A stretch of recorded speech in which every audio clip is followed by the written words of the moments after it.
Assalamualaikum warahmatullahi wabarakatuh. Perkenalkan, nama saya Nur Oktaviana dengan NIM 322110030. Jadi di sini saya akan mempresentasikan tentang struktur esai dasar. Struktur esai dasar. Esai pada dasarnya memiliki 3 bagian. Ada perkenalan, ada bagian pembahasan, yang selanjutnya dibagi menjadi subbagian dalam paragraf, lalu ada bagian kesimpulan. Mari kita bahas tentang pengenalan. Dimulai dengan pernyataan umum. Apa yang dilakukannya adalah mengatur konteks untuk pembaca dan memberikan latar belakang. Ia mengatakan kepada pembaca, pada dasarnya inilah yang kita bicarakan. Ini adalah topiknya. Anda mungkin perlu memberikan definisi. Bergerak dari fokus umum ke fokus yang lebih spesifik itu mempersempit topik untuk persis apa yang Anda bicarakan. Ini memposisikan makalah dan kita menyebutnya tesis atau pernyataan tesis, di mana Anda menawarkan posisi makalah. Apa yang dilakukan di kertas itu? Ada contoh di sana, menggunakan kata kerja kunci yang kuat. Makalah ini berpendapat bahwa dan apa yang dilakukannya adalah bahwa ia menawarkan struktur yang jelas pada kertas secara berurutan. Dan itu adalah tips.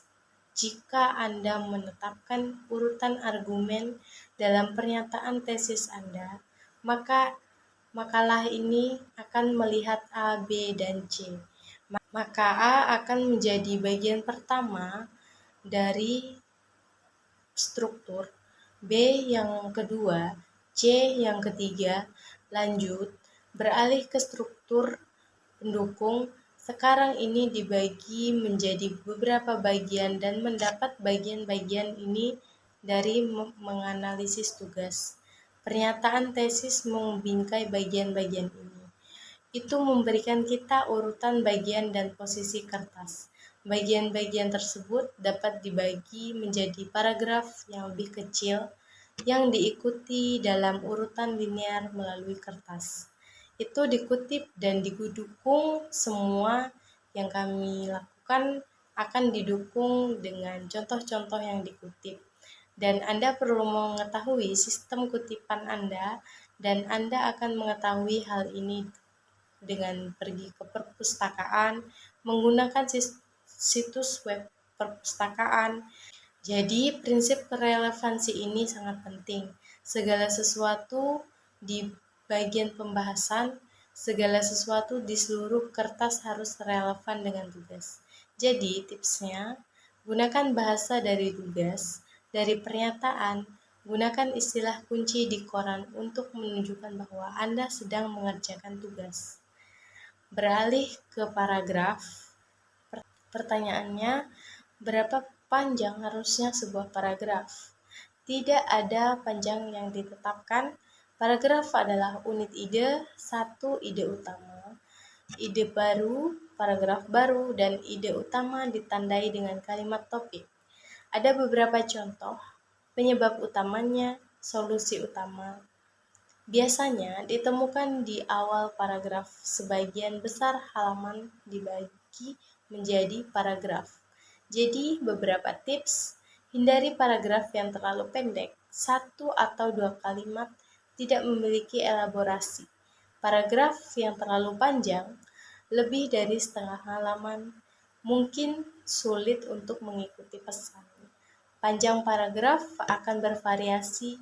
Apa yang harus Anda tanyakan pada diri sendiri adalah, apakah semuanya mendukung gagasan utama paragraf?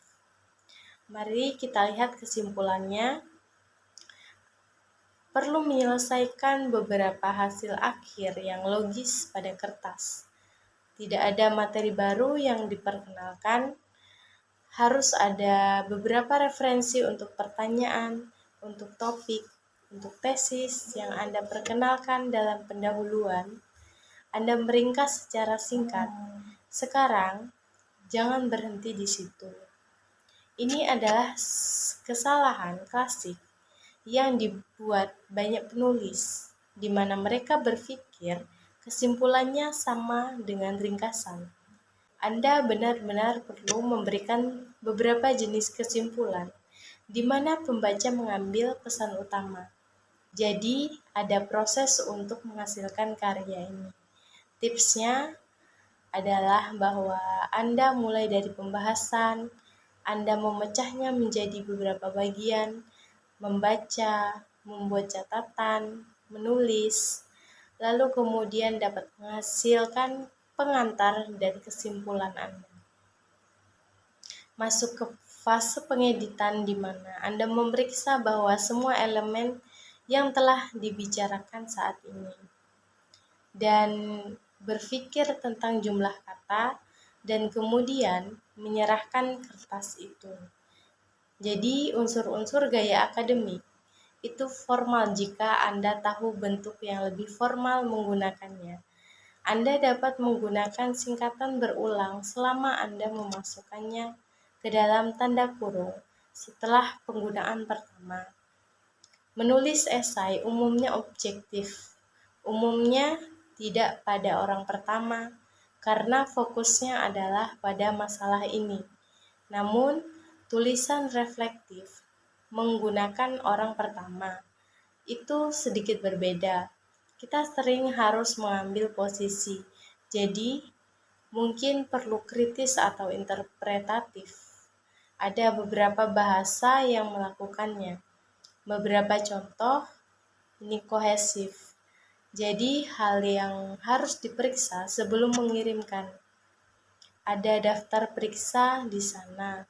Hal-hal seperti harus menggunakan istilah kunci, penggunaan paragraf, memiliki posisi yang didukung dengan jelas, yang penting semuanya relevan.